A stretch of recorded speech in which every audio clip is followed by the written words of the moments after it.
चलिए बच्चों, अब हम लोग थोड़ा सा उसको आगे बढ़ाते हैं टॉपिक्स को। अब जो हम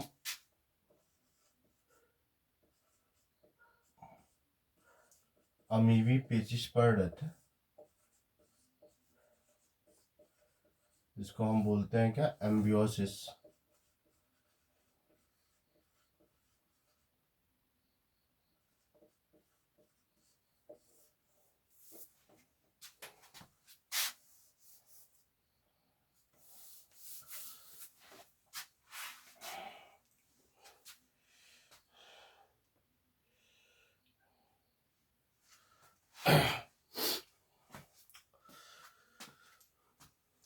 चलिए बच्चों, अब हम लोग जो टॉपिक्स पढ़ रहे थे उसको थोड़ा सा आगे की तरफ बढ़ाते हैं।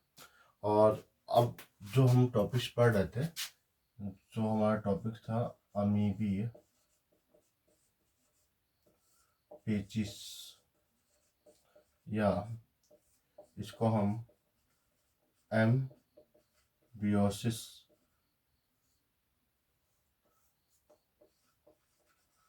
बियोसिस के नाम से भी जानते हैं।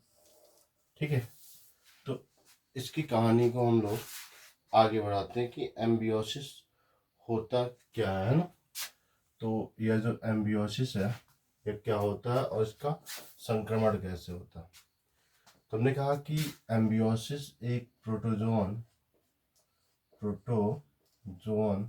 के द्वारा होने वाला रोग है, और इसका जो पैथोजन रोगाणु वह है एंट अमीबा हिस्टोलिटिका, है ना। देखिए, जो एंट अमीबा हिस्टोलिटिका होता है, इसकी जो एडल्ट अवस्था होती है, एडल्ट स्टेज जो होता है, उसे हम बोलते हैं ट्रोफोजोइट्स। क्या बोलते हैं? ट्रोफोजोइट्स। तो यही एडल्ट अवस्था जो होता है, यह संक्रामक होता है और यही नुकसान करता है, यह नुकसान पहुंचाने का कार्य करता है। अब देखिए, जो यह ट्रोफोजोइट्स होता है, अगर हम इसकी संरचना को देखें तो इसके पहले भी हमने हल्का फुल्का एक संरचना आपको बना के दिखाया था। तो सबसे पहले इसमें होता है क्या, प्लाज्मा लेमा। आउटर मेम्ब्रेन के रूप में क्या होगा, प्लाज्मा लेमा होगा। प्लाज्मा लेमा के अंदर जो साइटोप्लाज्म है वो दो भागों में बट जाती है। बाहरी भाग को एक्टोप्लाज्म और अंदर वाले भाग को एंडोप्लाज्म कहते हैं। ठीक है, इसके अंदर इसका एक विकसित न्यूक्लियस होता है, और बाकी जो सभी सेल ऑर्गेनेल्स होने चाहिए वो इसके अंदर पाए जाते हैं। ये न्यूक्लियस हो गया, केंद्रक, और बाकी सेल ऑर्गेनेल्स इसके अंदर पाए जाते हैं। हाँ, इसमें स्यूडोपोडिया की जो संख्या होती है वह सिर्फ और सिर्फ एक होता है। तो यह जो स्यूडोपोडिया होता है एक होता है, जबकि अमीबा में देखें तो अमीबा में स्यूडोपोडिया की जो संख्या होती है वह एक से काफी अधिक होती है। अब थोड़ा सा हम बात करते हैं कि अगर कोई व्यक्ति है, ठीक है, कोई व्यक्ति है और अगर वह व्यक्ति, ठीक है, कोई भोजन का टुकड़ा ले रहा है और यह भोजन का टुकड़ा इन्फेक्टेड है किससे, और एंटामीबा हिस्टोलिटिका से। तो यह एंटामीबा हिस्टोलिटिका इस व्यक्ति के भोजन या जल के द्वारा, ठीक है, वाटर या फिर फूड के द्वारा यह पैथोजन इस व्यक्ति के और आहार नल में चला जाएगा, और आहार नल से होता हुआ यह छोटी आंत में स्टमक में पहुंचेगा। स्टमक के बाद यह छोटी आंत से होता हुआ यह पहुंच जाएगा बड़ी आंत में। ठीक है, थोड़ा सा बड़ा करके इसको दिखाएंगे, क्योंकि इसका काफ़ी कहानी या इसकी पूरी राम कहानी जो है यहीं पे होने वाली है। तो देखिए यह जो है बड़ी आंत है और बड़ी आंत का एक कोलन भाग है, ठीक है। अब एंट अमीबा भोजन के माध्यम से या किसी भी माध्यम से यह हमारे आहार नाल से होता हुआ, ठीक है, स्मॉल इंटेस्टाइन में गया और फिर स्मॉल इंटेस्टाइन से होता हुआ ये पहुंच जाएगा कहाँ पे, लार्ज इंटेस्टाइन पे। अब देखिए जैसे ही ये बड़ी आंत में पहुंचेगा तो पहुंचने के बाद ये कुछ ऐसे प्रोटीन का श्रवण करेगा जो प्रोटीन इसकी बॉडी के चारों तरफ से निकलेगी और निकलने के बाद यह प्रोटीन इसकी जो आंत की दीवारें हैं ना, इन दीवारों को थोड़ा बहुत ढीला कर देगी।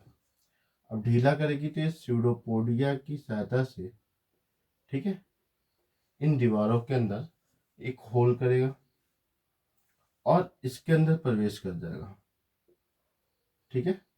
तो आया यहाँ से कुछ प्रोटीन युक्त कंपोनेंट का श्रवण किया और श्रवण करने के बाद सब आहार नाल की दीवारें जो है वह ढीली पड़ जाती हैं, कमज़ोर हो जाती हैं। तो ये अपनी स्यूडोपोडिया से उनके बीच में जगह बनाता है और इसके अंदर पहुंच जाता है और इसके अंदर पहुंच के ये अपनी संख्या को इंक्रीज करता है।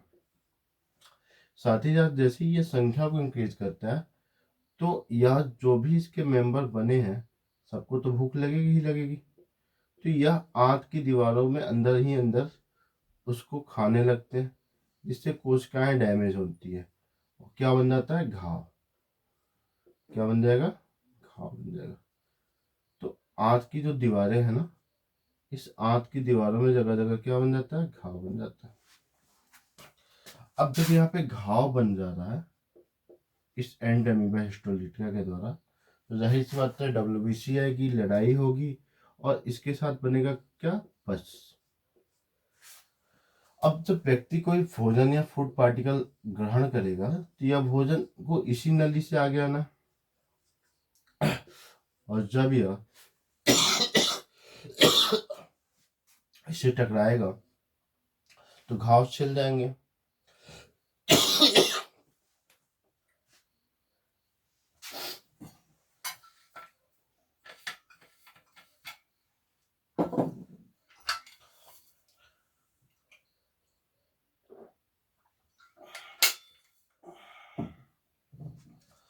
घाव पे प्रेशर पड़ेगा, घाव छिलेंगे, पस और ब्लड बाहर आएगा और जब व्यक्ति मल त्यागेगा तो इस मल के साथ जो मल है उस मल के साथ पस, आम मतलब म्यूकस प्लस रुधिर यह बाहर आएगा।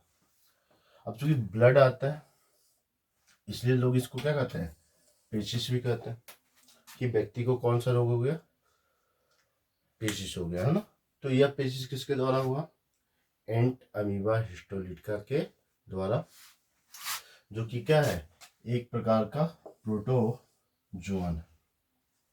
इसकी जो एडल्ट अवस्था होती है इसे हम बोलते हैं ट्रोफोजोइट्स और यहाँ से मल के साथ इसकी एक और अवस्था निकलती है जिसे हम कहते हैं टेट्रा न्यूक्लियोटाइड सिस्ट। एक इसकी अवस्था होती है जो इन्फेक्टियस अवस्था होती है जिसमें न्यूक्लियस की जो संख्या होती है वो 4 होती है और इसे हम बोलते हैं टेट्रा न्यूक्लियोटाइड सिस्ट। यही जो टेट्रा न्यूक्लियोटाइड सिस्ट है यह सिस्ट